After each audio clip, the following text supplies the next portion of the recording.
Safdah TV. Benarkah perkataan as-salatu khairum minan naum itu dibaca pada azan subuh sebelum masuk subuh? Jawabnya tidak benar. As-salatu khairum minan naum itu yang benar dibaca ketika telah masuk waktu subuh.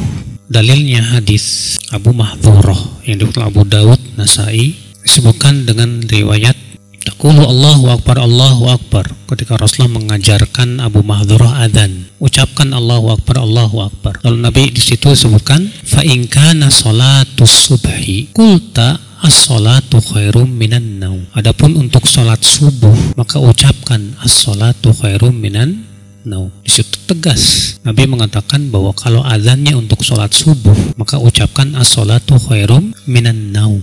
Ada yang berpendapat memang bahwa adzannya itu sebelum masuk waktu dengan berpegang kepada lafaz fil adzanil awal, di adzan yang pertama. Tapi dia yang memahami ini tidak memperhatikan akhir hadis itu, karena di akhir hadis itu mengatakan fil adzanil awal minal fajr. Adzan yang pertama dari subuh. Dari apa? Dari subuh. Berarti sudah masuk waktu subuh. Dan dalam hadis Abu Mahdhurah tadi tegas sekali menunjukkan, ya kalau kamu sholat subuh, adzan untuk sholat subuh, maka ucapkan as-salatu khairum minan naum. Maka dari itu akhirnya, dan ini pendapat jumhur. Ini pendapat apa? Jumhur, mazhab yang imam yang 4 mengatakan bahwa as-salatu khairum minan naum itu adanya di adzan sholat subuh. Dan itulah pendapat yang hak, yang benar. Kemudian Pak,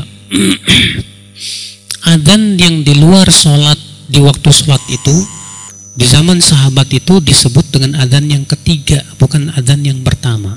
Makanya ketika Utsman bin Affan menyuruh untuk adzan sebelum Jumatan, sebelum masuk waktu Jumat, itu disebut oleh para ulama dengan istilah apa?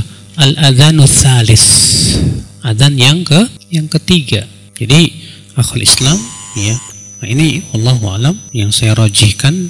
Tadinya saya merajihkan pendapat Syekh Albani bahwa as-salatu khairum minan naum itu sebelum waktu subuh. Tapi setelah saya pelajari lagi dan melihat hadis-hadisnya, tampak jelas sekali bahwa as-salatu khairum minan naum itu dibacanya ketika telah masuk waktu subuh.